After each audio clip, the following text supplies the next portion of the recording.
ప్రభువైన యేసుక్రీస్తు నామములో అందరికీ వందనాలు. ఈరోజు దేవుని వాక్యము కీర్తనల గ్రంథం 133 అధ్యాయము 1 వచనం. సహోదరులు ఐక్యత కలిగి ఉండుట ఎంత మేలు, ఎంత మనోహరం. దేవుడు తన ప్రజలు కలహాలు లేకుండా ప్రేమతో ఐక్యముగా జీవించాలని కోరుకుంటాడు. ఐక్యత దేవుని యొక్క చిత్తం.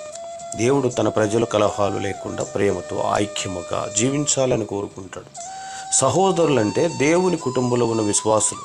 వారు ఒకరికొకరు ప్రేమతో జీవించినప్పుడు దేవుని మహిమ కనిపిస్తుంది. యోహాను సువార్త 17వ అధ్యాయం 21వ వచనములో ప్రభువు చివరి ప్రార్థన తన శిష్యుల గురించి తెలియజేస్తూ అందరూ ఒకటిగా ఉండాలని, ఐక్యంగా ఉండాలని ప్రార్థన చేశాడు.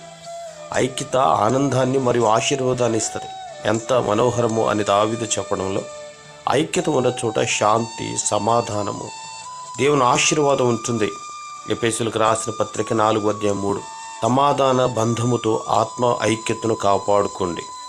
ఐక్యత దేవుని సన్నిధిని అనుభవింపజేస్తుంది. దేవుడు ఆశీర్వాదాన్ని ఆజ్ఞాపిస్తాడని చెప్తుంది. అంటే ఐక్యత ఉన్న చోట దేవుని కృప ప్రత్యేకంగా ఉంటుంది.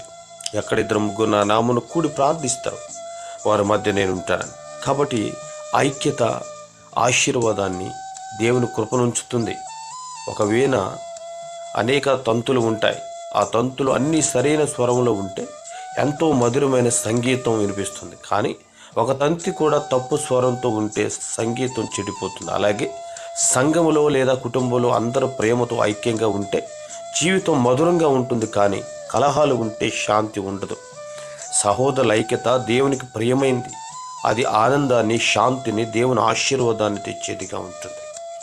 ప్రేమ నమ్మకం కలిగిన తండ్రి వందనాలు. మా ఆత్మీయమైన క్రైస్తవ జీవితంలో నేను ఐక్యత, సమాధానం కలిగి ఉండి నేను మీ యొక్క ఆశీర్వాదం పొందులాగున్న సహాయం చేసి మహిమ తెచ్చుకోమని యేసుక్రీస్తు నామములో అడుగుచున్నాము తండ్రి. ఆమేన్.